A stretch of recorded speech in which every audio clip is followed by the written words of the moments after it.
Boa tarde, pessoal.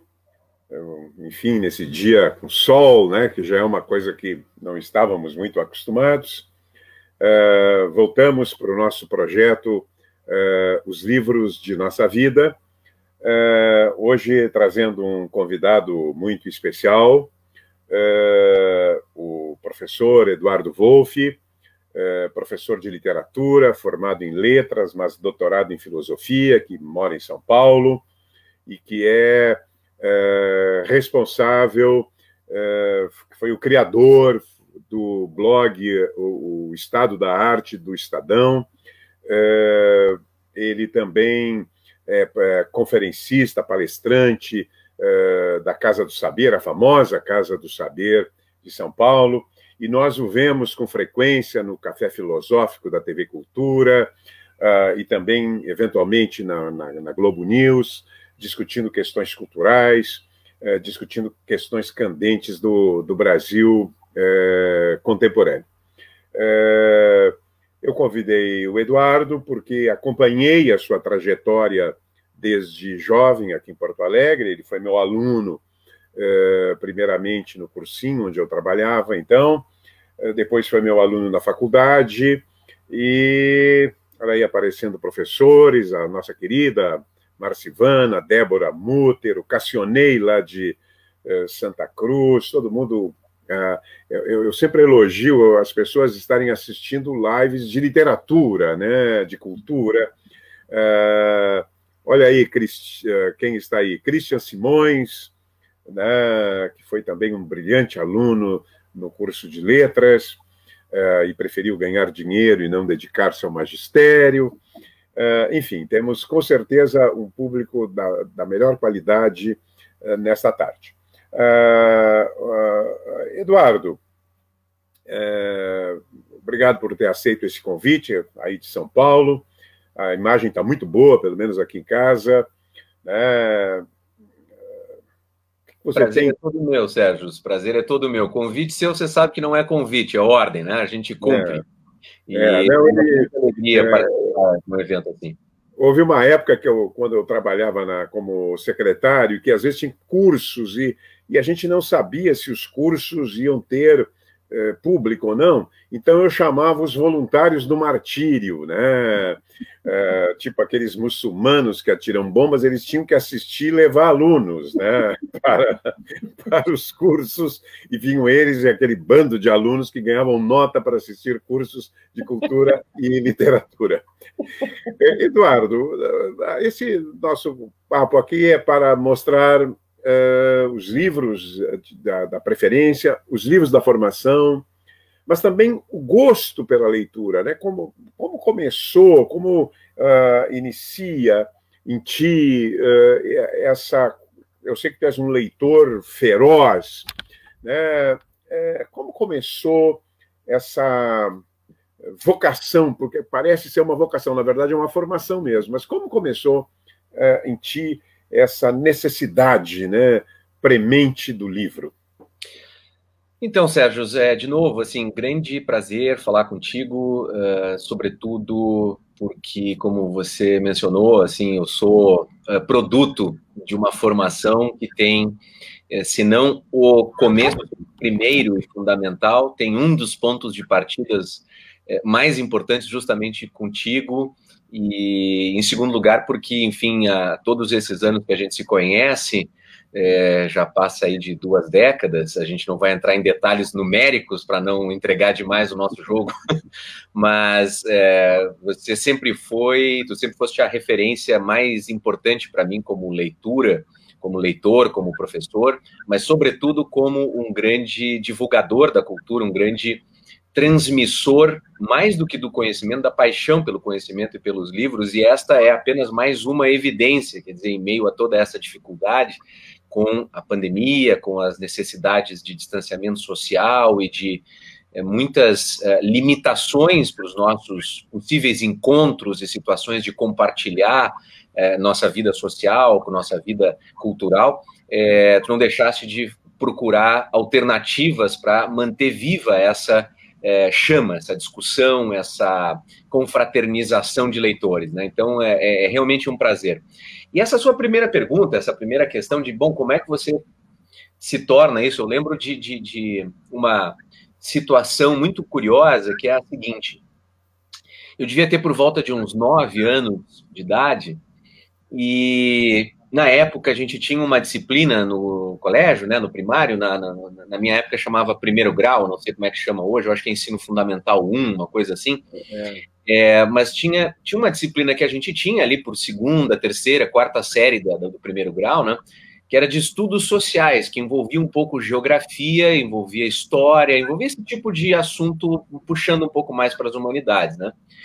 E eu lembro de gostar muito da disciplina, de gostar muito das aulas, e, sobretudo, eu lembro de uma noite em que eu sempre tive um problema de sono, sempre fui muito desregulado com sono. E eu sempre lembro de uma noite em que eu, não conseguindo dormir, eu peguei o livro de estudos sociais e comecei um dos primeiros, talvez esse tenha sido o meu primeiro projeto mirabolante e nunca concluído, mas eu comecei a fichar o livro de estudos sociais com o seguinte pensamento infantil na minha cabeça: eu vou terminar esse livro muito antes do que a professora imagina e vou mostrar para ela que eu já li tudo. Tá? E isso é curioso porque é uma coisa assim, tinha uma paixão minha, eu adorava o assunto, eu adorava história, adorava as aulas de história, as coisas de estudos sociais, então, como se chamava, mas tinha também essa coisa misteriosa, que enfim, não tem uma explicação muito razoável para por que eu e não, sei lá, a minha irmã ou meu irmão foi fazer economia, então, quer dizer, não tinha uma explicação para dizer por que eu tinha esse fascínio pelo livro e pela história e pelas leituras, assim. Mas é uma coisa que vem de muito cedo, tá?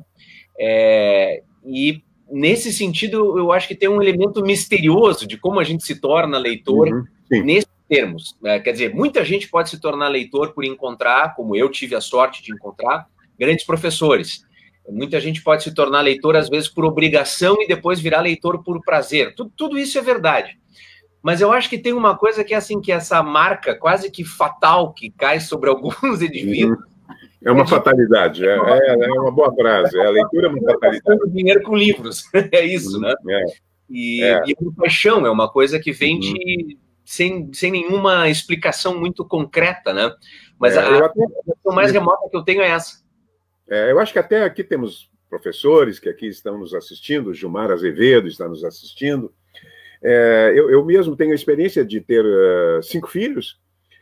Ninguém sofre de livrofobia, né? Ou seja, é um aluno peculiar que existe no Brasil. Livro, o sujeito tem um colapso nervoso. Mas há graduações, há variações na fascinação pela leitura e na importância da leitura de cada um deles, né? Todos são leitores, mas uns de maneira muito mais incrementada que outros, e tiveram a mesma escola, eu contei as mesmas histórias, aqueles fatores que determinam, ou que normalmente supomos que determinam, né, a leitura, tem uma coisa que a gente pode detectar, e tem uma coisa que, no fundo, realmente tu tens razão, é imponderável, talvez essa fatalidade, talvez o destino. Exatamente. Isso sempre me chamou a atenção, porque eu fiquei muito com a marca, de um lado uma marca negativa, que depois foi matéria para análise durante muito tempo, dessa coisa assim de, puxa, talvez desde pequeno eu tenha comigo essa ideia de carregar grandes projetos que eu não consigo concluir. E eu tinha começado com esse fichamento do livro de estudos sociais. Mas depois, sobretudo, me chamava muito a atenção essa ideia de como a gente, de fato, se torna leitor, né? Não achando uma explicação. Eu lembro de um amigo em comum nosso, pessoa que eu conheci graças a ti, foi uma apresentação que tu fizeste lá quando eu tinha recém entrado no curso de letras, lá em 99, que é o teu grande amigo, o Voltaire Schilling, um grande mestre para mim também. E eu lembro do Voltaire conversar isso comigo algumas vezes, né? Quer dizer, o que marca alguém como um leitor, né? E ele lembrava muito de uma passagem de um livro que é um dos livros da minha vida, é um dos livros incontornáveis que eu li 2 vezes e espero ler mais uma, que é um dos nossos dilemas. A gente quer muito reler os livros que a gente ama e às vezes sabe que não vai dar tempo, que é o Vermelho e o Negro. E o Voltaire comentava sobre a situação da criação do personagem do Vermelho e Negro, Julian Sorel, e aquela condição totalmente adversa para que ele se tornasse um leitor, né? E aquela cena, se não me engano, bem no início, né? Ele lendo e o pai dando uma burdoada nele, ele escondido mais para o campo, assim, tentando ler em paz, e o pai dando uma burdoada, chamando para trabalhar. Quer dizer, as condições são as mais variadas, né? Mas quem é marcado para ser leitor, de alguma maneira, se torna. No caso dos teus filhos, o único que saiu em prejuízo foi o Pedro, que além de leitor se tornou escritor também, né? Escritor, portanto, levando adiante. Duplamente prejudicado pelo pai. Prejudicado, profundamente prejudicado pelo pai. Um dia ele ainda vai entrar com um processo de pedido de reparação, né? Poeta ainda, né? Bom, depois tu fizeste colégio público ou não? Qual é dos colégios que tu fizeste? Meus pais sempre primaram por cuidar muito da minha educação. Isso é uma coisa realmente fantástica. Foi uma coisa que uma das coisas que eu devo fantasticamente a eles é isso. Eles sempre cuidaram muito, apesar das oscilações das condições econômicas da família, que eram muito intensas. Às vezes tinham períodos de muito mais do que de bonança e de estabilidade, e outros períodos de profunda dificuldade social, profunda dificuldade econômica. Meu pai foi à falência 2 vezes nos trabalhos, nos empreendimentos dele. Ele sempre foi uma pessoa muito trabalhadora, muito viradora, mas sempre foi um self-made man, seu Jairo, deixo um beijo aí para ele. E eu fui alfabetizado e fiz as primeiras séries do 1º grau em colégios particulares. Sobretudo colégios de formação protestante. Minha mãe é protestante, apesar do meu pai ser católico, e a religião nunca foi uma questão central em casa. Então eu tive uma formação muito rigorosa, salvo engano, até a 3ª, 4ª série, com bom aprendizado de língua materna, bom aprendizado desde muito cedo com língua estrangeira, bastante rigor. Eu lembro de uma época que nós morávamos no Paraná, próximo à fronteira, era uma escola protestante também, e aquele sol inclemente do meio-dia na fronteira do Paraná, e a gente de pé pequenininhos, né, as crianças pequenininhas, até acho que era a turma que tinha aula à tarde até a 5ª série, alguma coisa assim, todos em fila, né, fazendo a distância, enquanto a diretora não ouvisse um zunido, ninguém saía do sol. Era, né? Dirigido por alemães ou não? Possivelmente, eu não vou entrar nesse mérito, né, mas possivelmente, né, a família alemã tem esse peso. Do Reich. Exatamente. Do Reich. Mas era uma educação que foi uma coisa que me marcou, pois eu lembro dessas cenas no pátio da escola, assim, tanto quanto lembro das cenas em sala de aula, como lembro das cenas do meu pai, que era sempre foi um apaixonado por música. O meu pai, na adolescência, teve conjuntos musicais aí em Porto Alegre, teve um ápice famoso que a família conta dele tocando num concerto, show de abertura para o Renato e seus Blue Caps, alguma coisa do gênero aí no Cine Teatro Castelinho, salvo engano, na minha memória familiar aqui. Então, meu pai dominava muito música, gostava muito do repertório de música dos anos 60, né, os Beatles, eu tudo conheci isso por ele. Então, apesar dele nunca ter tido um treino formal, ele conhecia um pouco de inglês pelas músicas, né? Então, quando eu estava bem pequeno, 7 anos, talvez 5, 6 anos, né, nessas aulas primárias, e tinha as iniciações e sensibilizações por inglês, as cores, os números, os primeiros substantivos, as coisas, meu pai me ajudava, e sobretudo eu lembro disso nessa nossa casa lá no Paraná, a gente na escada da entrada da casa, ele me lembrando, me incentivando a isso. Com as oscilações, depois eu estudei em escola pública, tanto na parte final do 1º grau, e a mesma coisa voltou a acontecer no 2º grau. Eu fiz o início no colégio americano, e depois eu fui de volta para uma escola pública, ambas, nos 2 casos, no final do primário e no final do colegial, numa escola estadual na Intercap, próximo ali na região do Champanhar, no Partenon, chamada, talvez eu erre agora o nome, mas era Caldas Júnior, se não me engano, era o nome da escola, quase certeza que era isso. E essas oscilações prejudicaram um pouco questões assim de lapsos na formação para depois chegar no cursinho, por exemplo. Foi um momento que, quando eu fui aluno do cursinho do Unificado, lá em 1997, 8, alguma coisa assim, foi um momento também de ter, assim, colocar tudo em ordem e ver pela primeira vez as coisas que, né, tinham faltado.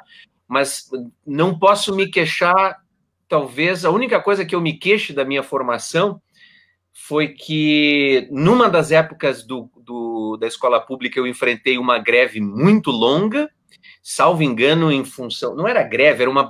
Exatamente, não era greve, foi uma bagunça em função do calendário rotativo que tinha se estabelecido no Rio Grande do Sul. Isso acho que era o final do primário, quando eu estava no final do primário, se eu não estou enganado.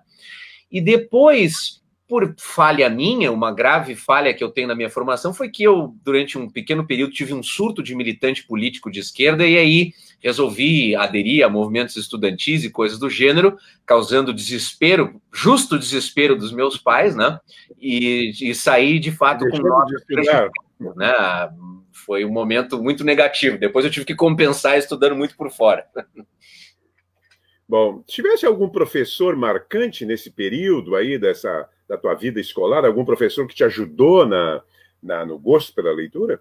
Ah, seguramente, seguramente. Isso sempre é... A gente sempre fala disso, né, Sérgio? Sobretudo depois trabalhando contigo, isso sempre foi uma questão central, que é o papel do professor, mais do que ser capaz de ensinar conteúdos específicos, tecnicamente falando, né?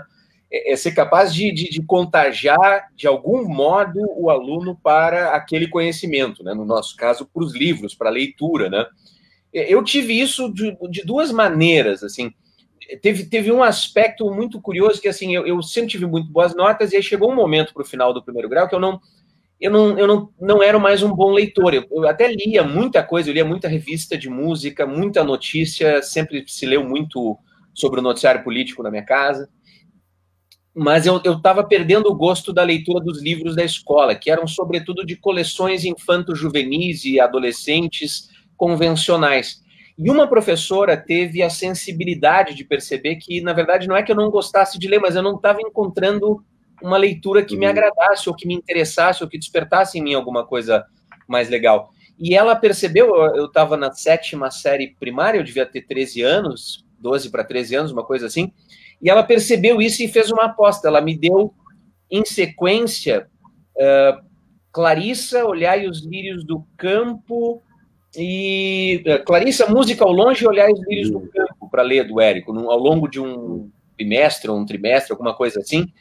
E aquilo eu lembro até hoje, que aquilo me fascinou, assim, eu entrei com gosto no mundo de uma leitura. É outro mundo, né? O Érico, assim, foi realmente muito importante. É uma professora de português, a professora Elone, lembro até hoje dela, com muito carinho.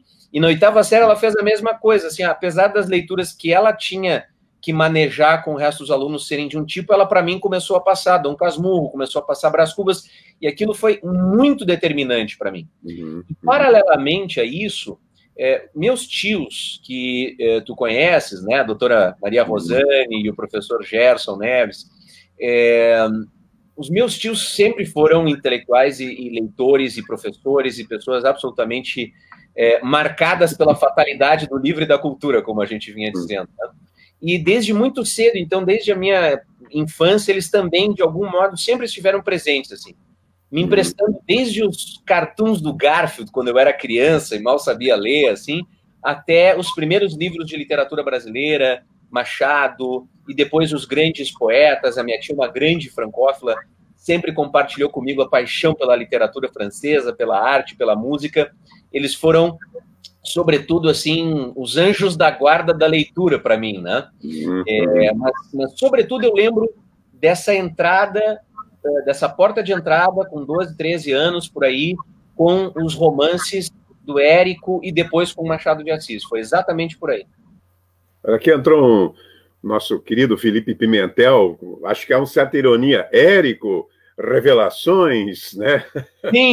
Sim, é porque ficou um folclore de que eu não era muito interessado, muito apaixonado, digamos assim, por ver pela literatura sul-rio-grandense, mas um pouco é folclore e um pouco é porque, na verdade, assim, os nossos gostos vão se formando e vão se modificando. Mais, claro. Agora, eu sempre tive esse grande apreço, sobretudo porque, assim, qualquer pessoa que vira leitor e realmente permanece leitor, eu acho que não importa se começou lendo Cebolinha, tem que manter admiração pelo que lhe levou para aquilo, né? Claro.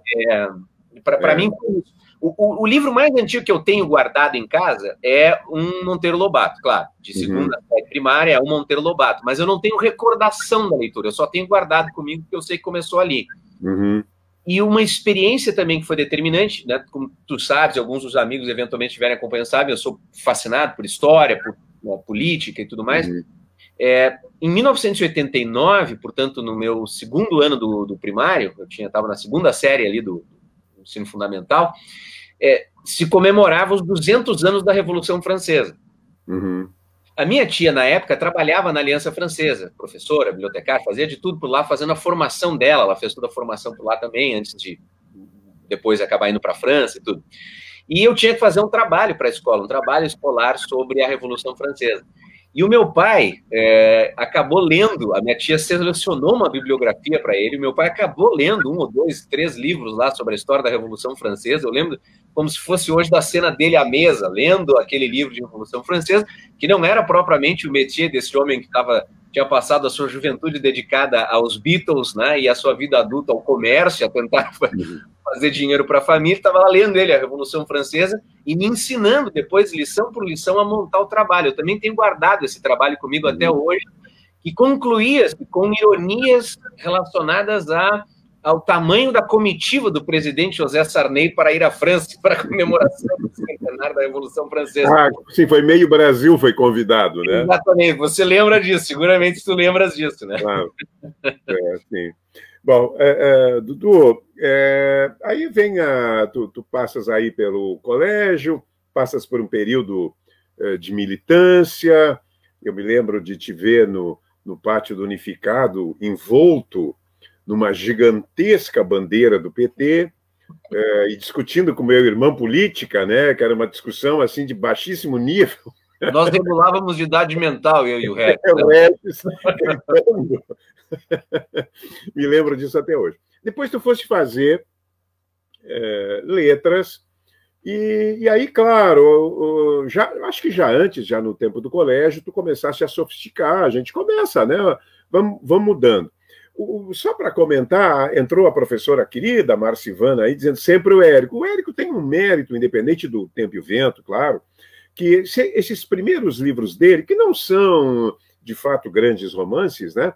Mas que são romances que cativam, né? Que cativam o jovem, né? Que levam... Até hoje eu encontro alunos que... eu li Clarissa, que é um romancezinho sentimental, quase... fraco, né? Mas que tem um encanto. O Érico sabia contar história, né? O Érico tinha esse dom de narrar bem uma história, mesmo que a história não fosse nada excepcional. Mas quando é que tu começa a ler, então, digamos, livros, vamos agora assim, da alta literatura, né? Da grande literatura? Isso quando eu fui para fazer o segundo grau, o colegial, no colégio americano, tinha duas situações. Uma era que, bom, novamente, isso é 1994, 5, alguma coisa assim. 95. Aí tem uma situação que eu tinha uma excelente professora lá também, tu conheces, a professora Ana Márcia, que depois também deu aula no Leonardo, deu aula no Zé Lira, também muito, muito importante para mim. E tinha um excelente professor de história, o Paulo Hurley, que era uma figura folclórica, assim, um personagem realmente muito curioso. A gente tinha aula de filosofia, o professor Gilberto. Foi muito interessante. E tinha um desafio de estar numa escola também que, enfim, naquela época tinha ainda, enfim, digamos, estava mais próxima daquele estilo de ensino dos anos 70, 80, início dos 90, do que o que acontece hoje, estou supondo, né? Então, tinha esse desafio, e na turma, eu tive uma colega em particular. A última notícia que eu tive dela, acho que há uns 2 anos, é que ela estava trabalhando no Facebook aqui em São Paulo, e anos antes ela passou pela Bandeirantes, fez jornalismo, uma excelente jornalista, Maíra Carvalho Leite. E a Maíra foi minha colega no primeiro ano de colegial, e foi, em parte, em função dela que eu acabei me tornando um leitor de algumas coisas um pouco mais sofisticadas, em parte em função dos meus tios, que por acaso moravam muito perto do colégio. Então eu passei a almoçar 2 vezes da semana na casa dos meus tios, antes de voltar para casa, ou antes de ter a aula do turno inverso e tal. Então foi nesse período que, por exemplo, essa minha colega, ela tinha uma biblioteca notável, herdada da mãe, a mãe falecera num acidente de carro, então ela tinha essa biblioteca anotável e ela compartilhava, a gente discutia muito política, eu já estava muito politizado, muito engajado em questões políticas e tal. Então, por exemplo, eu li por influência dela, ali aos 15 anos, o Sartre. Ela me deu a náusea para ler, eu li com as marcações ainda, eu lembro dessa memória, que as marcações eram as marcações da mãe da minha colega, então era uma coisa importante para mim. E foi quando eu li a náusea.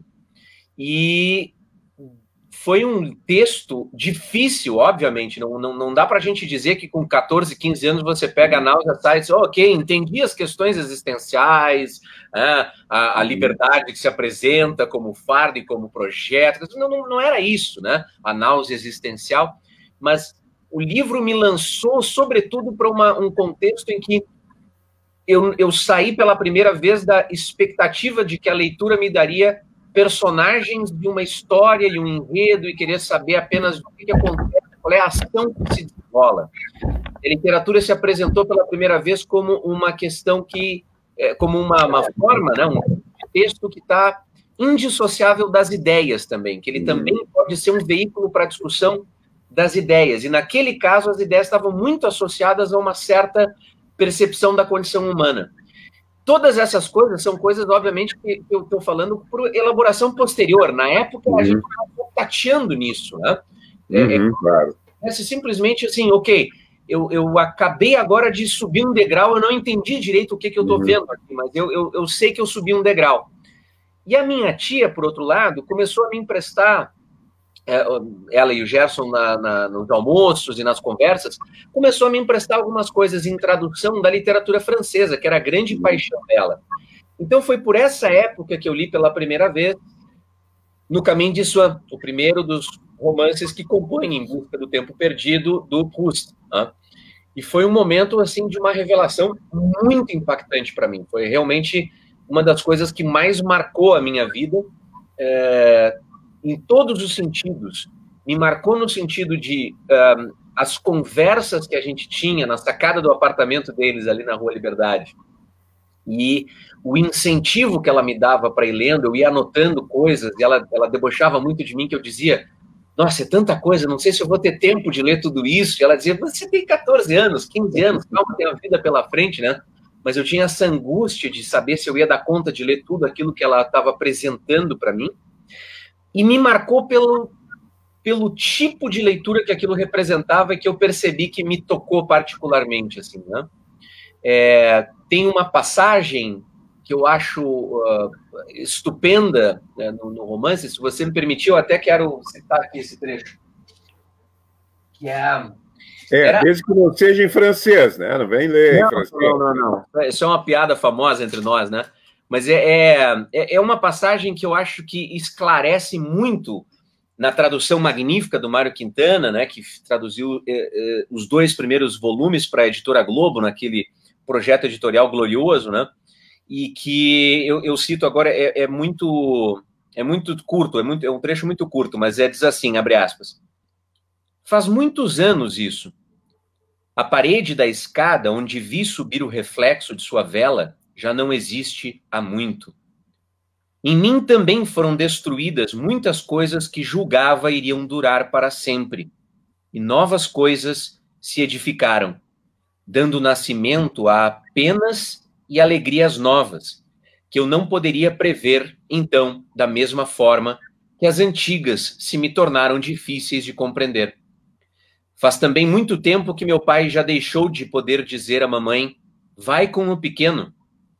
Jamais renascerá para mim a possibilidade de tais horas, mas desde algum tempo que recomeço a perceber muito bem, se presto ouvidos, os soluços que tive então a coragem de conter diante de meu pai, e que só rebentaram quando me encontrei a sós com minha mãe. Na realidade, jamais cessaram, e somente porque a vida vai agora mais e mais emudecendo em redor de mim, é que os escuto de novo, como os sinos de convento tão bem velados durante o dia pelos ruídos da cidade, que parece que pararam, mas que se põem a tanger no silêncio da noite. É uma passagem, como você pode imaginar, ainda do início do romance, né? Mas que foi a primeira vez, e claro, eu devo isso também ao fato de que a minha tia conversava comigo sobre o livro, me dizia o que eu tinha que prestar atenção, me falava o que tinha deslumbrado nela a leitura do Proust, mas foi o primeiro momento que eu, como indivíduo, como pessoinha lá lendo, pensei sobre esse tema, do que significa para uma pessoa, alguém que tem pai, que tem mãe, que tem os amigos, que tem uma vida palpável no tempo e no espaço, a ideia de passagem do tempo. O que significa crescer, perder, manter a memória e perceber isso, que era a frase que mais ficou para mim das lições da Rosane, que era a ideia de que a literatura e a arte como um todo é um veículo de preservação da memória, de desafio à passagem do tempo, de desafio ao esquecimento, né? E isso me marcou profundamente, é um dos temas que mais me interessa em toda a literatura que eu fui ler depois, toca em aspectos assim que me acompanham desde sempre. Isso é uma coisa realmente, tu tocaste numa coisa essencial da literatura, né? Ela realmente é uma tentativa, né, de resistir, né, a voracidade, né, essa força aniquiladora do tempo, né, a escrita.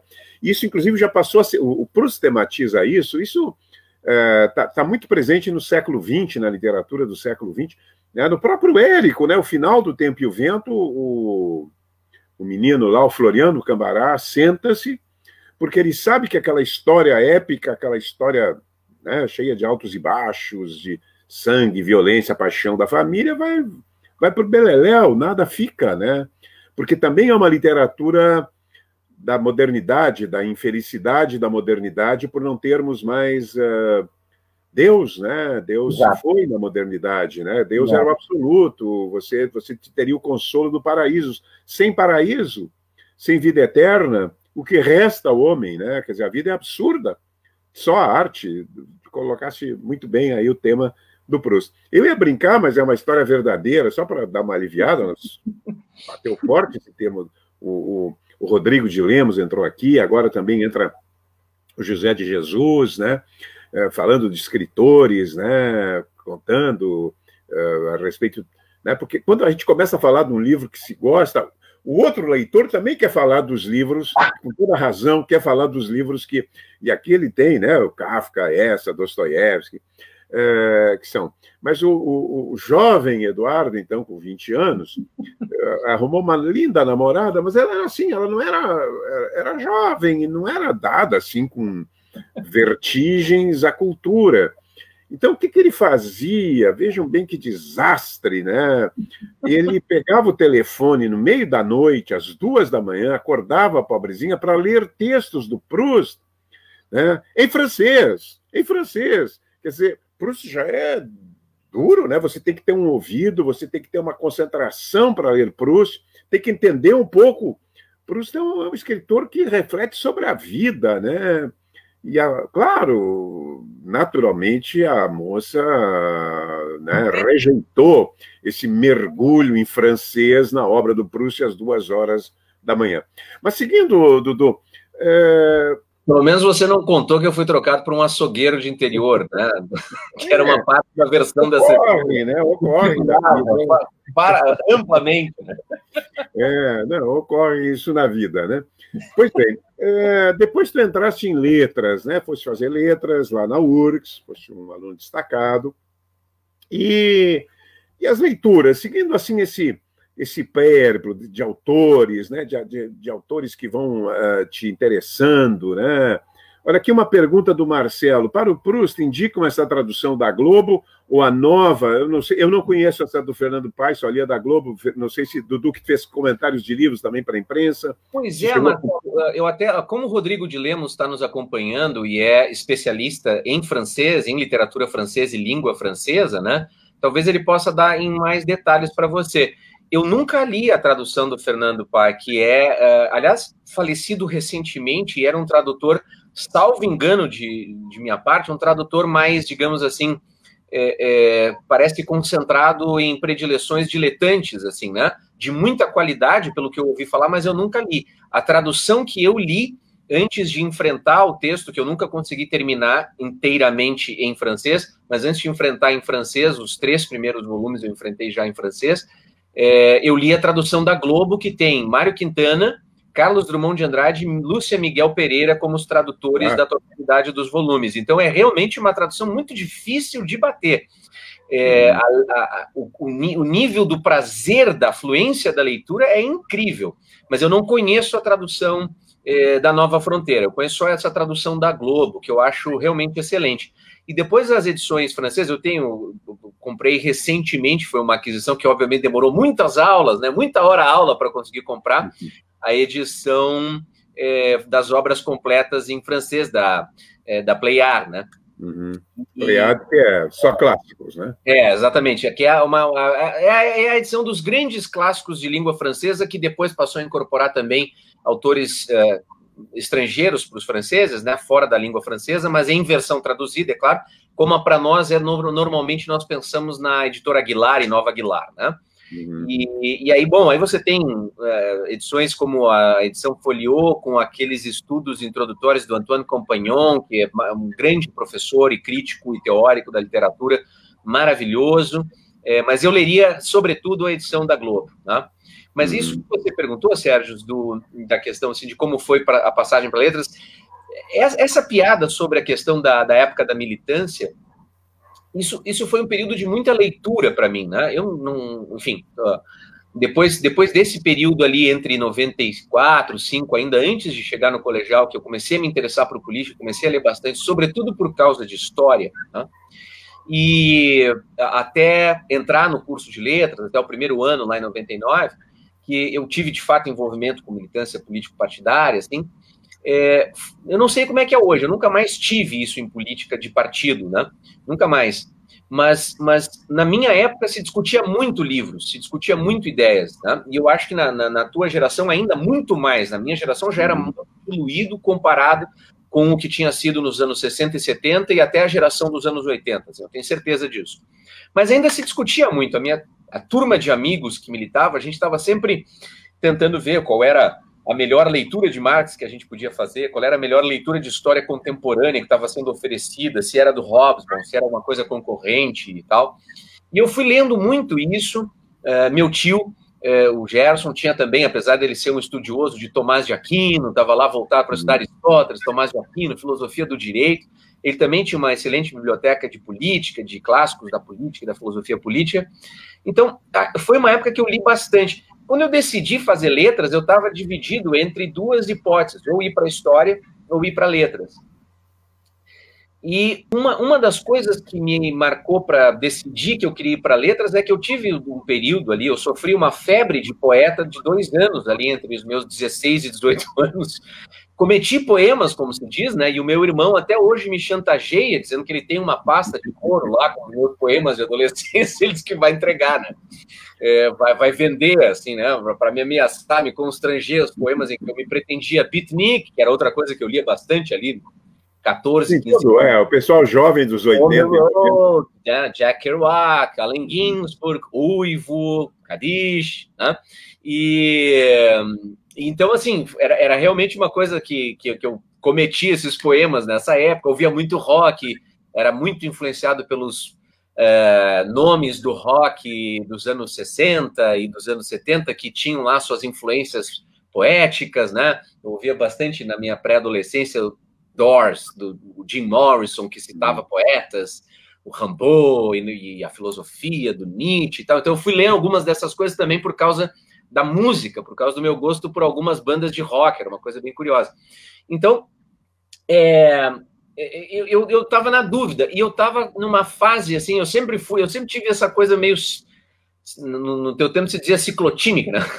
Eu sempre tive essa coisa de algumas fases, quase uma bipolaridade, que às vezes eu estava num entusiasmo de militância política, debate público, de querer participar, de querer estar atento às coisas do mundo atual, e de repente aquilo me cansava e eu mergulhava em coisas totalmente separadas daquilo.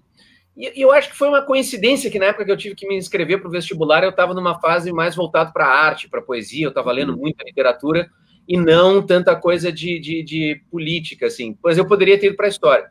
E quando eu entrei, as 2 primeiras aulas que eu tive, no primeiro dia, eu lembro que era início de abril, se não me engano, era o primeiro ou segundo dia de abril, ou último dia de março, porque em 98 tinha havido uma grande greve, né?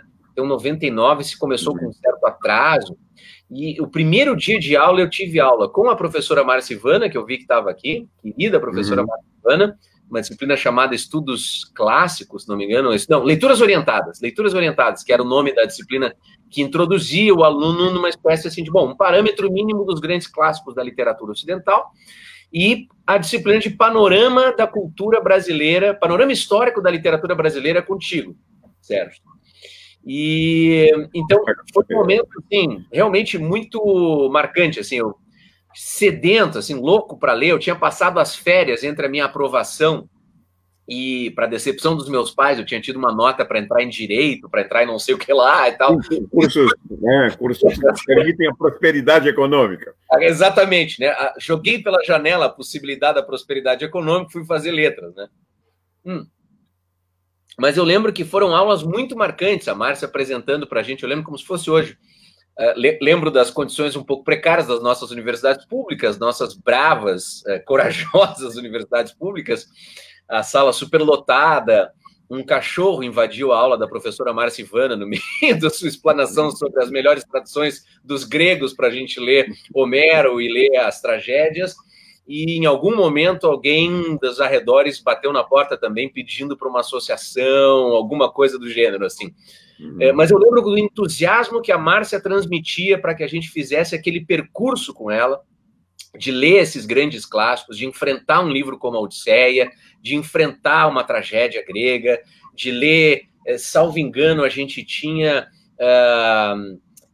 Lancelot, o Cavaleiro da Charrete, ou alguma versão desses clássicos anônimos da literatura medieval, ou o Chevalier de Troyes.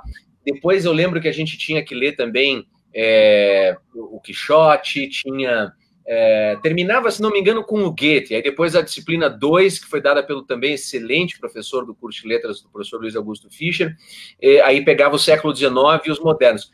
E contigo foi aquela grande aula, aquele grande panorama histórico, aquela grande conexão das questões históricas com a literatura. E lembro que a gente saiu conversando, e eu te coloquei contra a parede por causa de uma citação de Eduardo Galeano no teu manual de literatura, né? Tu ainda defendias aquela posição da esquerda dos anos 70, assim. E foi, para mim, realmente foi um momento de transformação muito intenso, assim.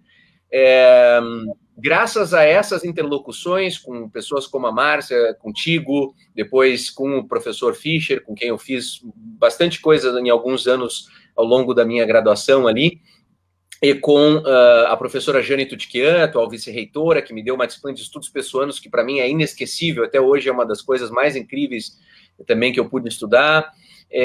Isso foi muito marcante, tá? Muito, muito marcante.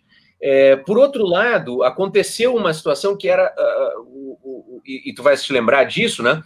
Eu muito cedo fui convidado por ti para te assessorar lá em algumas coisas do cursinho lá no Unificado, dar uns plantões, algumas coisas do gênero, e isso de alguma maneira me desvirtuou do plano que eu tinha de ser um dandy professor de literatura comparada ou qualquer coisa do gênero, né? E fui... A culpa é minha. Tu está dizendo que a culpa é minha. Hoje eu poderia ser como o professor Rodrigo de Lemos, que passa os seus anos, né, dando lições para a Europa, né, diletâncias sobre a literatura francesa e suas interconexões com algum poeta árabe que ninguém conhece, assim. Mas eu me desvirtuei, fui para a parte mais prática, né, mais engajada das leituras. Mas foi realmente um período muito fascinante. E nessa época, graças à tua generosidade incrível, não só de me convidar para trabalhar contigo gradativamente, né, como teu assistente, plantonista, correção de testes, e posteriormente, né, com algumas turmas e tudo, mas foi uma época que também, graças à tua generosidade, eu fui apresentado para muitos dos professores e intelectuais de Porto Alegre que compunham o teu círculo de amigos e de interlocutores. Professor da Canal, já citei aqui o professor Voltaire Schilling, professor Décio Freitas, historiador, grande figura maravilhosa, né? Quando eu te apresento essa história, né? A maravilhosa história do nosso encontro, primeiro encontro teu com o Décio Freitas. Inacreditável, aquilo realmente é uma das grandes... Aqui um dia a gente fala dessa história. Mas então foi realmente esse momento muito rico. E eu tinha um gosto muito forte por questões teóricas, né? que eu desenvolvi ao longo desse período. Eu tinha uma...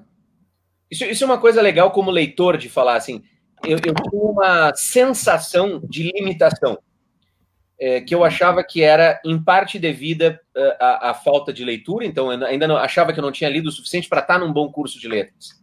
Então, por exemplo, nas férias, entre a aprovação no vestibular e começar o curso, eu lembro que eu passei lendo, eu tenho até hoje as edições da Abril, aquelas antigas dos anos 70, de capa dura, eu tinha aquela tradução do Quixote, eu tinha aquela edição em 2 volumes do Shakespeare, tragédias, né, dramas históricos, as comédias, os sonetos, se não me engano, com tradução do Oscar Mendes para algumas dessas peças, um tradutor simbolista notável, não se compara a qualidade inacreditável e a precisão acadêmica e literária do nosso amigo Chico Botelho, do nosso amigo Laurence Flores, com as traduções que estão fazendo hoje num patamar de sofisticação muito incrível. Mas era uma tradução saborosa de ler, e eu passei tentando suprir essas lacunas nas férias. E ao longo do curso eu desenvolvi muito essa sensibilidade para a teoria, porque eu tinha uma sensação de que eu tinha essa deficiência, essa limitação. Diante do texto literário, eu me apavorava. Diante do poema, diante do romance, eu ouvia uma exposição como a tua, eu ouvia uma análise como a da Márcia, como a da Jane, eu acompanhava as análises do Fischer, do Homero, e eu ficava pensando, como é que eu não enxergo isso? Como é que eu não estou vendo isso? Isso no primeiro ano, né? Uhum. E, claro, demorou todo o tempo de formação para eu perceber que aquilo dependia de acúmulo de leitura, de repertório, de traquejo com o texto, de intimidade com a obra, de voltar várias vezes ao mesmo texto, de ler bons analistas, de entender o que significa fazer uma análise literária. Mas um pouco essa angústia de eu ficar fascinado com as análises que os meus professores ou que os críticos que vocês recomendavam faziam, aquilo despertou em mim uma necessidade de, não, eu tenho que entender como é que isso funciona, né? E aí, em parte, eu lembro até hoje de uma reunião na sala da professora Márcia Ivana para ela me explicar assim, as grandes correntes da teoria literária, por onde eu tinha aqui, quais eram os grandes intérpretes e críticos e teóricos, que tipo de reflexão estava em jogo, né? E lembro das tuas recomendações, desde clássicos, já há bastante tempo abandonados, injustamente abandonados na época, como Wolfgang Kaiser, né, de análise da obra literária, coisas absolutamente fantásticas. Assim. Kaiser é maravilhoso, né? Era maravilhoso. E outros textos que eram muito importantes ainda dos anos 80 e 70 da sociologia da literatura, né? E que eram pedras de toque para toda boa formação ali. Eu lembro que aquilo foi abrindo muito as portas para compreender. O professor Fischer era um grande leitor de texto em sala de aula, na época que eu fiz a minha formação com ele, isso eu devo muito a ele, essa ideia de me ensinar como é que eu presto atenção no movimento que um narrador está fazendo, na construção de um personagem, né? Depois, nas disciplinas de estudos narrativos, estudos literários, com a Márcia Ivana também, a gente estudou essa parte de teoria e essa análise, e isso me ganhou, isso me conquistou, né? E eu sempre fiquei dividido entre essa questão mais teórica e essa parte mais, digamos assim, histórica, né? Eu sempre tentei combinar essas coisas. Talvez aí tenha um pouco da explicação do porquê que eu fui para a filosofia depois também, esse gosto pela teoria, pelo abstrato, assim, né? Mas... Dando um salto, depois a gente volta aqui ainda às tuas primeiras experiências, e eu quero falar de algumas que eu me lembro. Só antes disso, lembrando que o Rodrigo disse que a tradução da Globo é mítica, né? Bom, com Drummond, Quintana e Lúcia Miguel, né, não tem como enfrentar, acho eu. Segundo, tem o Bandeira também, o Aguinaldo Severino, que é um leitor Exatamente. Extraordinário lá de Santa... eu acho que ele é rico, porque ele lê ele não faz outra coisa senão ler. Ele tem uma caderneta de anotações, ele lê um livro por dia. Ele não faz outra coisa, né? Não precisa se preocupar com o pão nosso de cada dia, o Aguinaldo, né? Que é lá da Universidade Federal de Santa Maria. Mas por que razão tu estavas bem sucedido? Agradeço também a passagem do Felipe Vieira, que sempre está nos assistindo, nosso comunicador. Querido, nós dois aqui. Obrigado, Felipe. No meu caso, eu sempre julgo pela amizade, mas o Eduardo tu nem conhece. Não, a gente se conheceu na época da Secretaria de Cultura, eu dei uma entrevista ou duas para ele, a gente conversou algumas vezes. Bom, uma pessoa fantástica, eu gosto muito dele. Mas por que razão, tu, tanto te situando também na literatura, foste para a filosofia, e hoje, na verdade, tu estás mais na área de filosofia, estás dando aula de filosofia, mais do que propriamente de literatura. Isso foi uma coisa também curiosa, assim, em parte isso se deve a uma circunstância totalmente aleatória, né? Uma circunstância, digamos assim, completamente acidental, contingente, que foi a seguinte: eu comecei a dar muitas aulas e também em função das necessidades financeiras, familiares e minhas pessoais e tudo mais, comecei a perceber que tinha prejudicado a minha formação tal como eu gostaria que ela fosse na letras, né?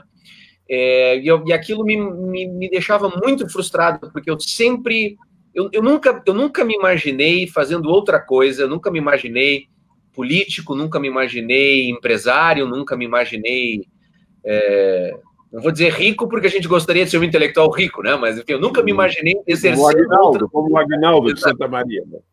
Exatamente. Eu nunca me imaginei fazendo outra coisa que não sendo um professor, sendo um intelectual. Era o que eu queria ser desde muito cedo. Conviver com livros, conviver com arte, conviver com ideias, conviver com pessoas discutindo essas coisas. E eu tinha achado que, assim, que eu, por imaturidade de lidar... Também, tudo isso aconteceu com os meus 20, 21, 22 anos. De lidar com as necessidades de combinar trabalho com... formação e tudo mais, eu tive imaturidade para conduzir isso adequadamente. Então, eu prejudiquei a minha formação, eu fui ficando para trás na seriação, eu não sabia mais como consertar direito aquilo. Essa imaturidade, eu preciso dizer, ela também se traduziu no fato de que eu tinha uma radical impaciência com a ideia de ser educado por pessoas que eu não admirasse incondicionalmente.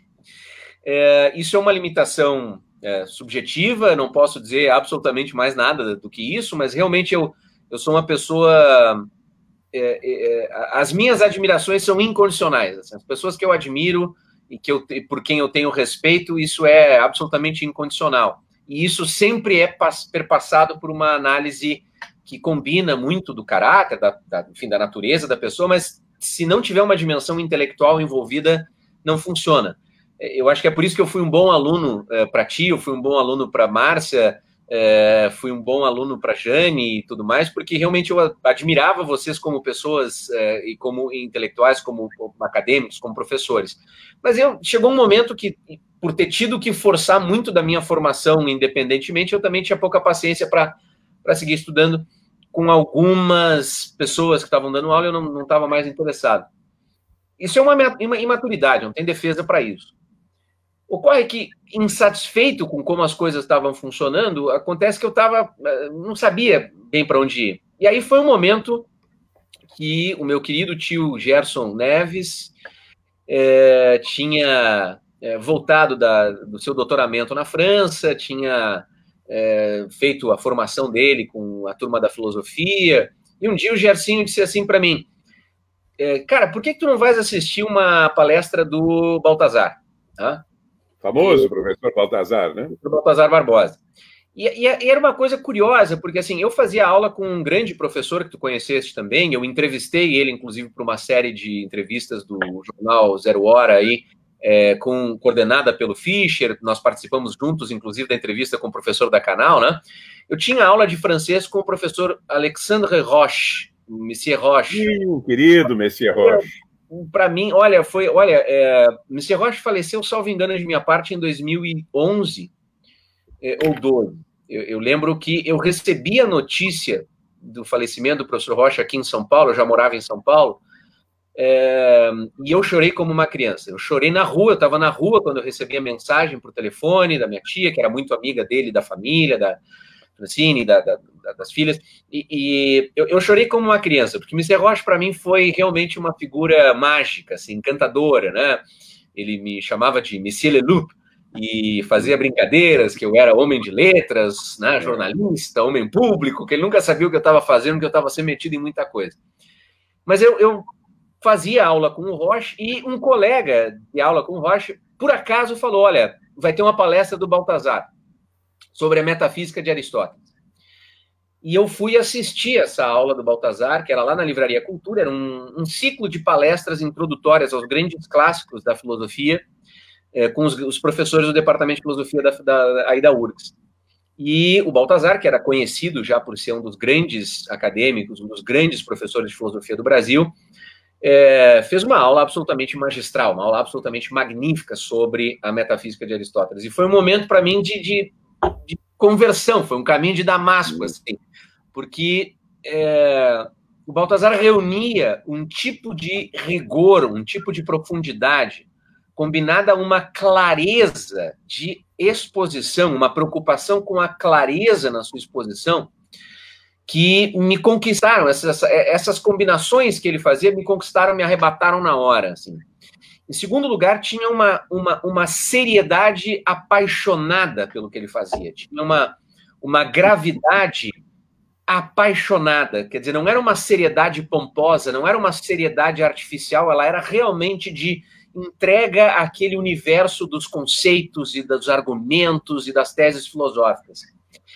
E tinha uma questão que, para mim, era um problema, não acho que isso seja um problema para quem estivesse estudando letras, isso foi uma outra limitação minha, que era, eu estava particularmente interessado nos grandes clássicos, e eu não tinha conseguido encontrar um caminho para me fazer valer na minha formação de letras.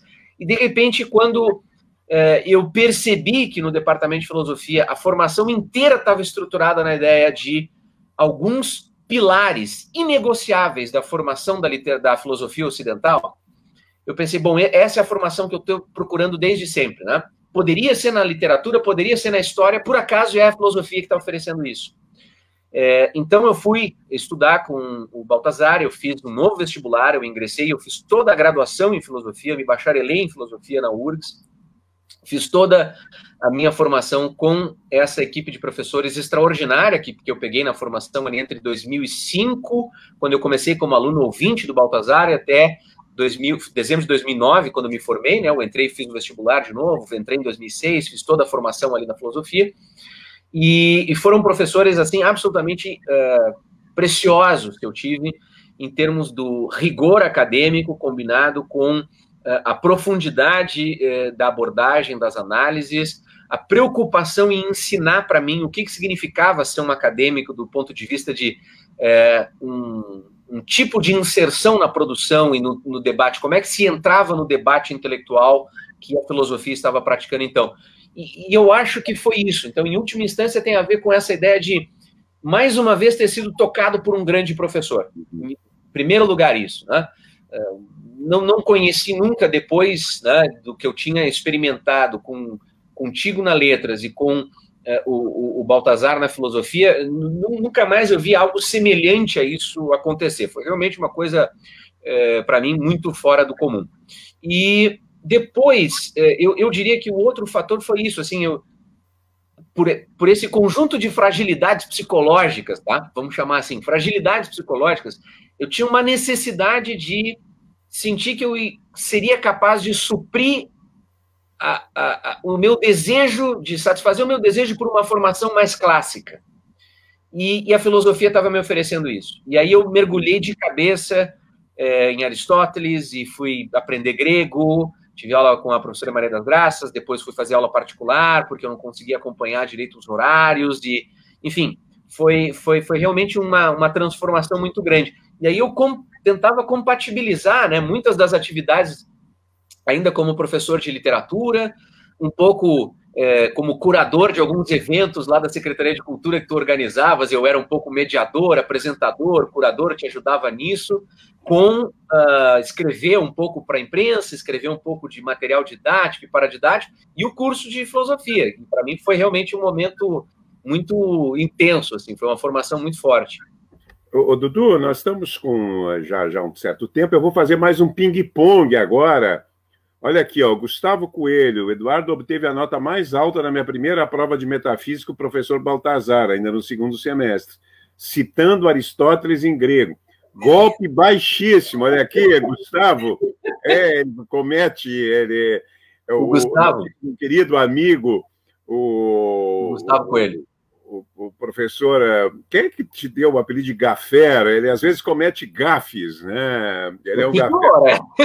Tu me deste o apelido de gafera. Eu não me lembrava mais, a minha memória ainda é péssima. Mas é evidente. Estou fazendo assim um ping-pong mais rápido, para a gente ter aí uns 15 minutos, 20 minutos ainda. Claro. Eu vou aproveitar essa tua boa vontade de estar falando conosco. Eu tenho uma história interessante, assim, e já aproveito para perguntar o que tu achas. Quando tu ainda davas aula, tu ainda trabalhava, tu ainda estudava, fazia o curso de letras, eu organizei um curso sobre, eu não me lembro como é que se chamava, o curso tinha uns títulos bombásticos, assim, os grandes escritores do mundo. A Aventura e a Ordem. Aventura e a Ordem, que título bom, hein? Título maravilhoso. Aventura e a Ordem. E para fazer, assim, uma passagem pelo século XX, especialmente na ficção, acho que era só ficção. E aí me faltou alguém que falasse sobre Hemingway. E eu procurei e não encontrei. Eu acho que até deva ter especialistas em Hemingway aqui em Porto Alegre, mas eu não encontrei nenhum. E aí eu falava contigo, puxa, não acho um especialista em Hemingway. E aí tu disse, tu tinha 20 anos, 19 anos, assim, eu dou essa palestra. Eu olhei com um olhar zombeteiro, né? E disse, bom, não tem outro, né? Eu vou fazer o seguinte, tu vai ter que ler a obra completa do Hemingway, tinha assim um semestre ainda pela frente, e toda a crítica que tem sobre, eu não conhecia tudo, não sou especialista em Hemingway, mas tinha alguns livros que eu indiquei, e digo também o seguinte, se tu fracassares, nunca mais. Eu troço mal, né? Eu acho que foi uma coisa perversa minha, né? Dizer assim, outro dá uma grande palestra, outro tá liquidado. E eu fui assistir temeroso, ficou mais para o final do semestre e tal, fui assistir um pouco temeroso, mas realmente foi uma palestra esplêndida, foi uma palestra excelente. Tu lerias hoje Hemingway com paixão? Eu acho que, sobretudo, os contos. E, em parte, por um apego à questão pela questão da juventude, que palpita na maior parte daqueles contos, e também por um tipo de experiência de masculinidade que o Hemingway sabia apresentar, que nunca foi a minha praia, eu nunca fui para caça, nunca fui para mato, nunca fui para escalar, nunca fui fazer nada disso. E isso me fascinava muito no Hemingway. Mas, sobretudo, eu acho que o conto que eu analisei naquela palestra que mais me marcou foi aquele conto Colinas como Elefantes Brancos. Extraordinário. E o que me tocou foi a capacidade extraordinária que o Hemingway tem, e eu acho que isso se preserva, era aquela capacidade extraordinária que o Hemingway tinha de, num estilo moderno, no estilo do modernismo, do alto modernismo, do melhor modernismo possível, né, de condensar em linguagem muito intensa, né, dramas humanos e a comunicação humana e aquilo que é possível de transmitir em muito poucas palavras, né? O diálogo daqueles personagens é um casal, né? Numa situação limite. Num bar, esperando para pegar um trem e para seguir viagem. Vai se concretizando a referência à gravidez da moça e o sujeito está dizendo uma série de banalidades. A gente fica percebendo que é uma sugestão de, bom, faça um aborto, mas se não fizer eu também, quem sabe eu vou estar por... Né? E, de repente, aquela personagem feminina diz uma frase que é marcada por uma repetição, e, ao mesmo tempo, aquilo é simples e muito elaborado ao mesmo tempo, que é ela dizendo, né, você pode, por favor, calar a boca, não fale mais nada, né? E aquela interrupção dela, naquela singeleza, naquela simplicidade da condição daquela mulher naquela circunstância, expressa com toda aquela intensidade, aquilo ali me marcou muito, né? E é algo que eu acho que também tem no romance, que é um dos meus favoritos do Hemingway até hoje. Esse eu reli uma vez só, com muito gosto por causa do crítico que eu gosto muito, a gente obviamente vai falar dele, que é o George Steiner, que é o The Sun Also Rises. É o melhor romance dele, eu acho também. É o melhor romance dele. Mas, sobretudo, porque o romance manteve para mim a lembrança, a recordação dessa capacidade de entrelaçar intensidade existencial, intensidade das experiências humanas com simplicidade e objetividade, realismo da apresentação, né? Quer dizer, é como se ele fosse o anti-Proust, né? Quer dizer, você pode conseguir efeitos tão fortes quanto com um estilo completamente diferente, com uma abordagem... Tem uma cena nesse romance, eu acho que a gente lembra, porque o personagem, o protagonista, ele foi para a Primeira Guerra e foi atingido por estilhaços e ficou totalmente impotente, né? Foi atingido nos órgãos sexuais. E tem uma mulher que o ama, não me lembro agora o nome dela, e ele também a ama, e não há uma palavra de queixa dele, não há uma palavra, eles estão vivendo, bebendo, aqueles americanos em Paris, né, na Espanha, e só um dia, uma noite, quando ela se aproxima e o beija, né, o beija longamente, e ele percebe que nunca será capaz, né? E não tem uma reflexão, tem assim uma frase gênero, aquilo doía, aquilo me doeu muito.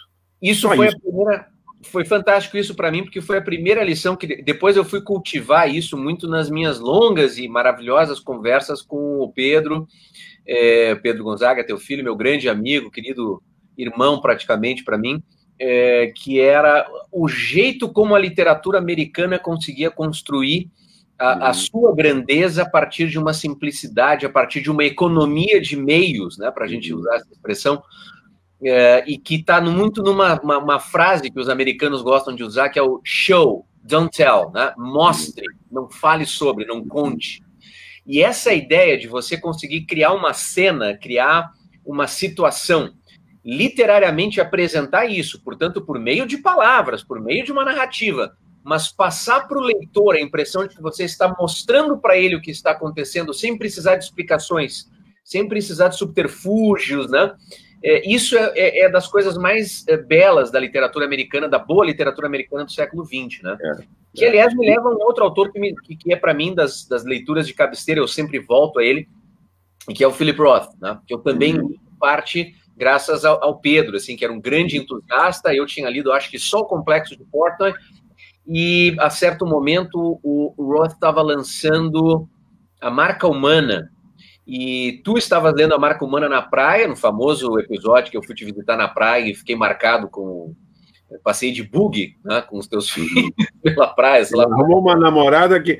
O jovem filósofo, o jovem pensador, andando de buggy aberto, segurando-se naquele Santo Antônio, indo para Tramandaí, desfilando na Avenida Emancipação, sem dúvida nenhuma, seria um final melancólico, né? Mas é um início melancólico de carreira, né? Já não garanto que essa tenha sido a praia, mas que o bug aconteceu, isso é verdade.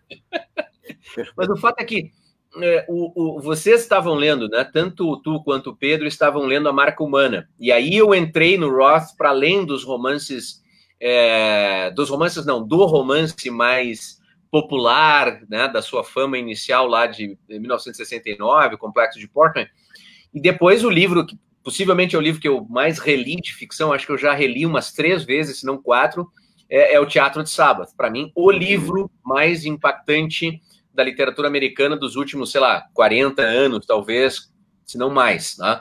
E que é um livro que muita gente fica na superfície da questão, digamos assim, da dimensão das estripulias sexuais do Mickey Sabbath, né?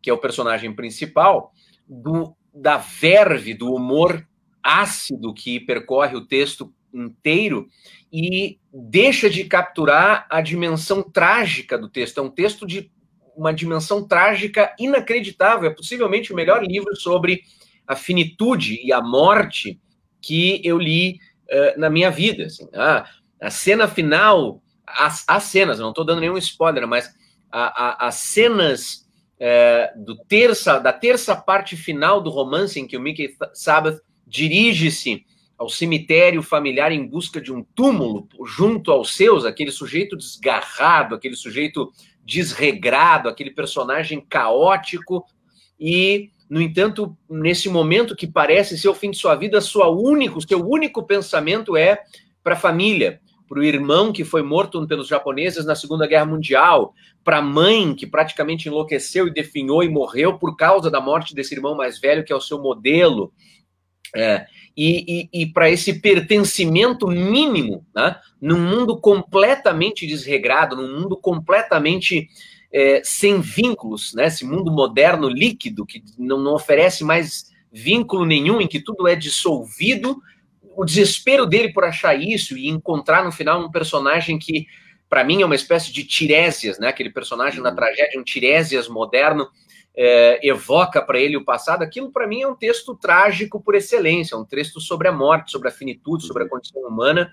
Eu tive, aliás, o prazer de, a convite da professora Márcia Ivana, ir em 2014 ou 13, a uma turma de pesquisadores dela, de alunos dela, para falar sobre o Teatro de Sabbath, aí na Letras, foi um grande prazer para mim.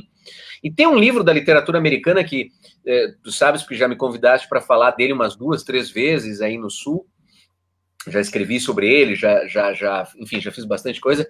E assim, eu sou um fã incondicional do Salinger, né? Eu sei, à medida que o tempo passa, eu tenho mais restrições a algumas coisas, mas eu ainda acho que O Apanhador no Campo de Centeio, né, o Catcher in the Rye, lido no tempo certo, é um grande convertor de leitores. Eu testava isso com os alunos do Leonardo da Vinci e sempre tive uma resposta fantástica ao Salinger. E, sobretudo, eu acho que os contos do Salinger, né, no Nine Stories, né, os 9 histórias, agora lançado por uma nova tradução da editora Todavia, são ainda muito, muito, muito bons, assim, né? Então, eu sou um grande apreciador da literatura americana. Bom, nós, infelizmente, nós acabamos, acho que vamos ter que fazer logo em seguida um outro programa, estamos chegando ao final aqui, o nosso stream tem um limite, mas vamos rapidamente, eu queria ainda 2 ou 3 coisinhas. Entrou aqui o Gilberto Morba, que atualmente é o editor do Estado da Arte, que eu sempre quero fazer isso e me esqueço, e lembrar para os nossos amigos que nos assistem, este suplemento cultural é um blog, né? Chama-se um blog, né? Agora não é mais um blog, já vai fazer um ano que a gente deu uma cara de página como se fosse um portal, assim, né? Eu criei isso em 2016, ele entrou no ar em setembro de 2016, junto com o Marcelo Consentino, que hoje é um dos editorialistas, inclusive, do Jornal Estado de São Paulo, e nós criamos isso como uma plataforma combinada que tinha tanto podcasts sobre grandes temas. Tu gravaste conosco aqui em São Paulo, né? Um sobre o realismo mágico, né? E com ensaios que eram publicados num blog interno do Estadão, e quando a coisa cresceu o suficiente, a gente transformou num portal com acesso 100% gratuito, todos os textos, o acervo dos 4 anos está lá. Tá tudo lá, Totalmente gratuito, todos os acervos, todo o nosso acervo está publicado, todos os podcasts, todos os textos, está tudo lá. Os podcasts podem ser encontrados por Estado da Arte, o Cânone em Pauta, também no Spotify. E desde o início desse ano, foi uma coisa muito curiosa, como eu, enfim, por questões pessoais muito variadas, resolvi me desligar ao máximo das questões públicas, digamos assim, né, do debate público brasileiro. Eu achei que eu precisava manter o Estado da Arte, né? Mas eu não queria mais me envolver diretamente com o dia a dia do Estado da Arte. Eu achava que eu já tinha dado tudo que eu podia para fazer um bom trabalho. Eu não conseguiria fazer melhor do que eu já tinha feito, né? E eu achava que o projeto merecia mais e merecia uma continuidade. E por razões também de outras atividades profissionais que eu acabei assumindo e estou por assumir aí num tempo ainda um pouco incerto, mas enfim, eu achava que era hora de fazer uma transição. O Marcelo Consentino continua com os podcasts, ele ainda vai retomar, agora a pandemia impediu que a gente conseguisse gravar no estúdio do Estadão como a gente vinha fazendo. O Marcelo vai precisar equacionar isso, mas sobretudo, eu queria que os artigos, as entrevistas e as intervenções públicas do projeto continuassem. E aí eu tive uma conversa, na última viagem que eu pude fazer a Porto Alegre, se não me engano foi 10 ou 9 de março, isso, tive uma conversa com o Gilberto, que tinha já escrito 2 ou 3 ensaios para o Estado da Arte absolutamente sensacionais, assim, eu tinha achado realmente muito impressionantes, um dos quais sobre a Iris Murdoch, por encomenda, e realmente saiu uma coisa incrível, uma escritora, romancista e filósofa inglesa do século XX, que a gente gosta muito, Gilberto e eu, e aí eu conversei com ele sobre uma transição, dele assumir uma posição, primeiro como meu editor assistente, depois como editor pleno, e a gente está criando agora uma estrutura em que cada vez mais, hoje o projeto é tocado exclusivamente pelo Gilberto no seu dia a dia, ele é o editor, eu sou só uma espécie de conselheiro, fundador e conselheiro, e a gente ainda vai formalizar melhor esse conselho, que eu estou convidando algumas pessoas para compor, e o Gilberto hoje é plenamente o nosso editor. Hoje mesmo estreou uma nova sessão que o Gilberto teve o tino aí de bolar, que é verbetes da mais importante enciclopédia de filosofia disponível no mundo hoje, que é a enciclopédia lá da faculdade da Universidade de Stanford, verbetes traduzidos por especialistas brasileiros, atestado por especialistas brasileiros, né? E o Gustavo Coelho, que é um especialista em Wittgenstein, fez sua formação muito voltada para a filosofia analítica, fez a tradução, grande professor da Universidade Federal do Rio Grande do Sul, Joana D'Astecchio, fez a revisão técnica. A gente vai ter mais verbetes como esse. Júlio Bressani, um dos grandes, né, nomes do cinema brasileiro, escreve hoje uma coluna exclusiva para o Estado da Arte sobre a situação da nossa Pinacoteca, da Casa de Cinema, das condições aqui que estão acontecendo nessa situação muito terrível aqui em São Paulo com o acervo, né, dessa coleção de cinema. Então, assim, se firmou como uma boa presença, né, na voz, assim, do debate público na área da cultura, das artes e das ideias, e agora cabe ao Gilberto levar isso a esses novos patamares, como ele tem feito com grande destreza. Eu não tenho dúvida, para mim, né, na minha visão, mas eu pessoalmente não tenho nenhuma dúvida que se trata do melhor suplemento cultural brasileiro, porque ele tem enfoques diferentes, né? Ele foge de um certo lugar comum, são ângulos, nem tudo eu leio, porque tem assuntos assim herméticos de filosofia, né? Muito num nível patamar para estudiosos, mas ao mesmo tempo ele tem uma abrangência. Ele toca assuntos palpitantes, ele toca assuntos polêmicos, e tem sempre uma multiplicidade de visões. Eu acho sensacional, recomendo para todos. A Eleonora Prado aqui, falando que é uma ótima entrevista. Eu ainda tinha o Dudu, a polêmica, porque como ele gosta de uma polêmica, hoje ele não foi polêmico aqui, né? Então, A idade. Não era uma polêmica, mas foi um excelente debate, isso nós vamos ter que deixar para outra ocasião. Eu até vou te pedir, Dudu, quando tiveres uma oportunidade, naturalmente tudo isso sem nenhuma remuneração, porque eu me caracterizo por explorar os amigos. Que tu dês uma aula para nós, de repente, escolha um assunto que te interesse, né? Um assunto que seja de interesse também para todos, tu dê uma aula. Por exemplo, uma sugestão, não é que seja isso, mas, por exemplo, fosse incrível num debate que travou com uma pessoa que, aliás, muito preparada, mas que, de alguma forma, trazia uma visão, digamos, moral sobre Lolita, e, digamos assim, impugnando o livro em função da sua circunstância moral, né? Então, isso é uma coisa que é legal fazer. Mas como nós já estamos aqui há 2 horas, praticamente, 1h30, não 2 horas não, mas 1h30, vai terminar o nosso espaço daqui a pouquinho, vai dar o plim-plim. Deixa eu te perguntar o seguinte, depois nós combinamos um outro momento, vamos pegar alguns temas específicos. Eu queria falar das tuas entrevistas, por exemplo, da tua visita à casa do Humberto Eco, que saiu uma entrevista tão maravilhosa, né? Tua entrevista com o Humberto Eco. Assim, rapidinho, antes de fazer a pergunta final sobre os autores e livros decididos, nós íamos falar do valor dos amigos, né? Como um amigo é importante a gente ter amigos letrados. Eu aprendi muito de história com o Voltaire, né? Porque vem com aquela biblioteca enorme que ele tem lá, né? Milhares de volumes, né? Acho que tu também aprendeste com Voltaire, tiveste, né? Ainda que a tua primeira participação, Gustavo, se está nos assistindo ainda, do Eduardo, com 18 anos, foi interpelar o Voltaire sobre o iluminismo. Ele não estava satisfeito com a evocação dos autores iluministas. Não, a minha primeira interação com os olhos e não respondeu. Ele foi tão arrogante quanto o próprio. Não, a minha primeira interação com o Voltaire não foi assim. Foi a gente foi almoçar, nós três, e na hora do café vocês foram pedir chá em vez de café. Eu fui acompanhá-los, pedi chá, e o sujeito do restaurante pediu então quais chás, e vocês pediram boldo.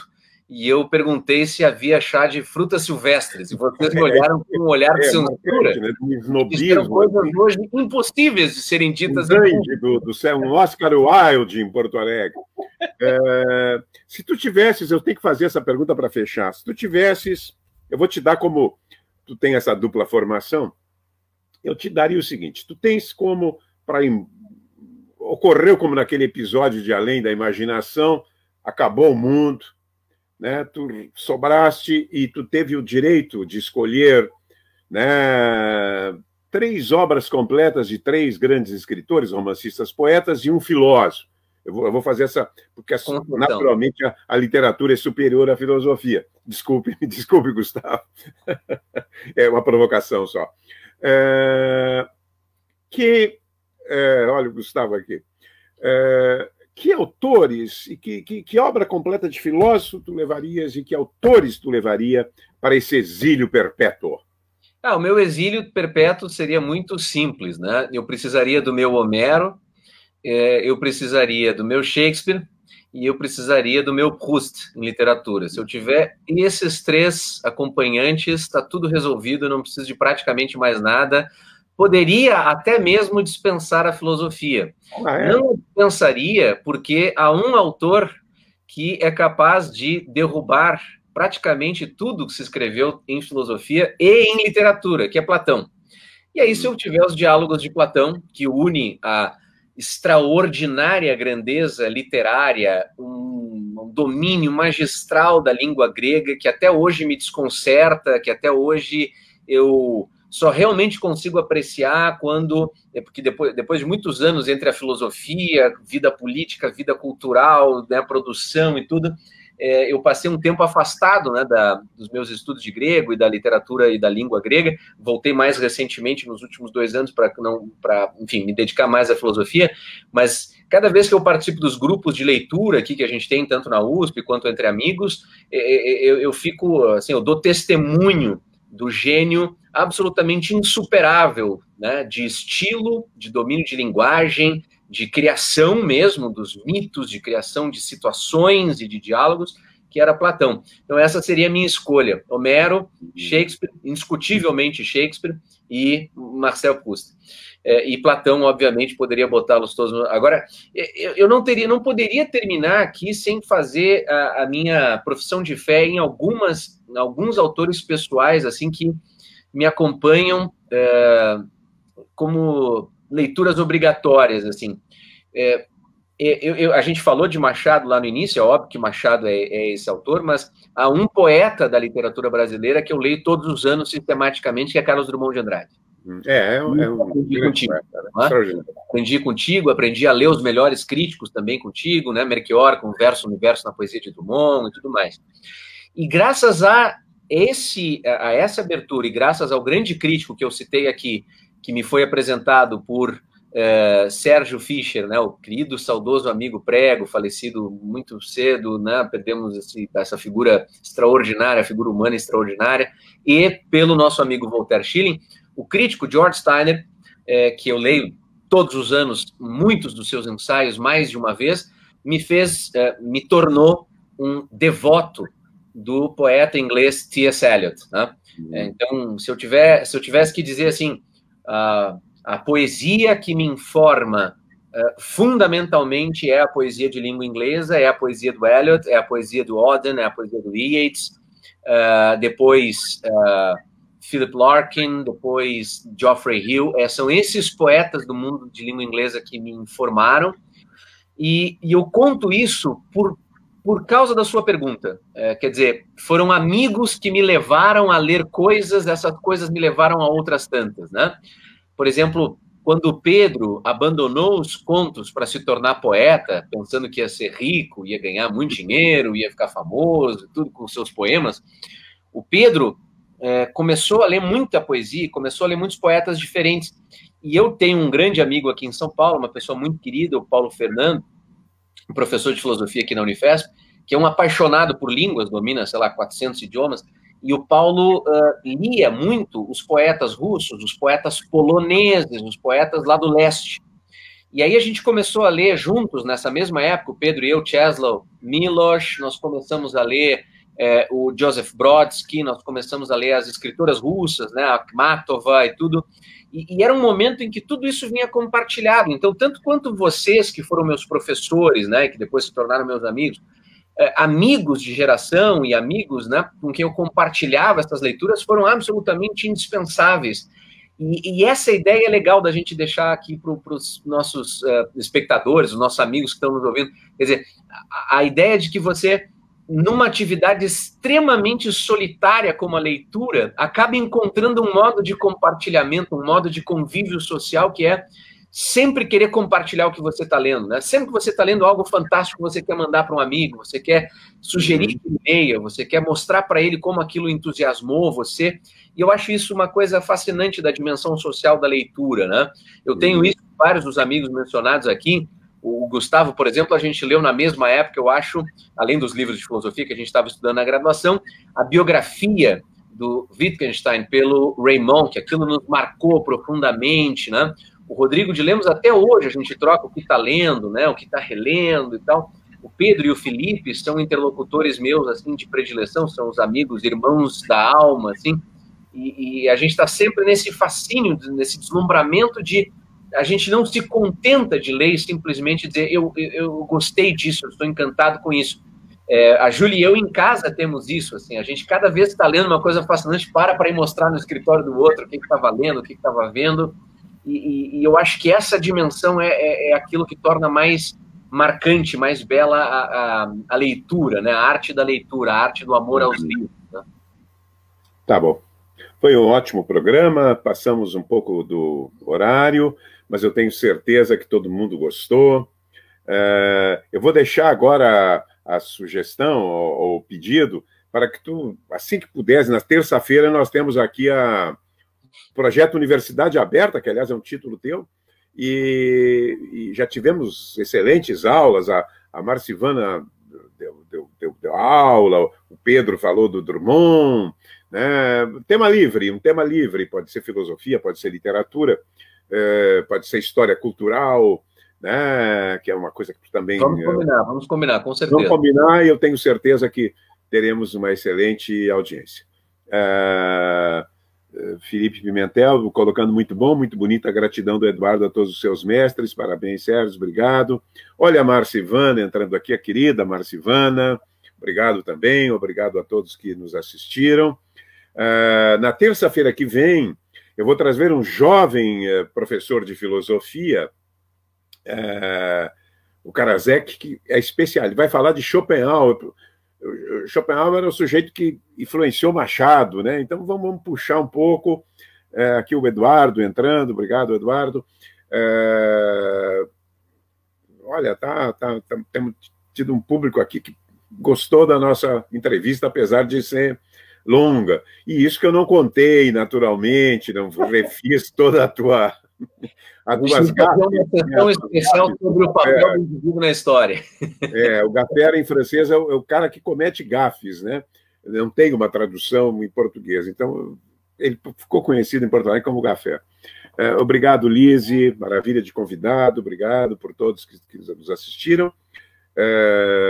E fica essa promessa, então, Dudu, de tu nos brindares aqui com uma palestra sobre um tema que for qualquer um, quiser falar do Hemingway, se quiser falar do Lolita, do livro que você quiser. Aqui os temas são livres. Vamos pensar assim. Vai ser um prazer, César. Eu te agradeço mais uma vez pelo convite, é sempre uma alegria. E espero que a gente possa se ver pessoalmente em breve, que essa pandemia passe de uma vez. Até a vacina, até a próxima encontro, até a vacina. Exatamente. Eu agradeço a todos que também acompanharam aí. Foi um grande prazer. Tchau, tchau para vocês. Eu espero que a gente possa falar logo. Tá bom. Valeu. Obrigado. Tchau.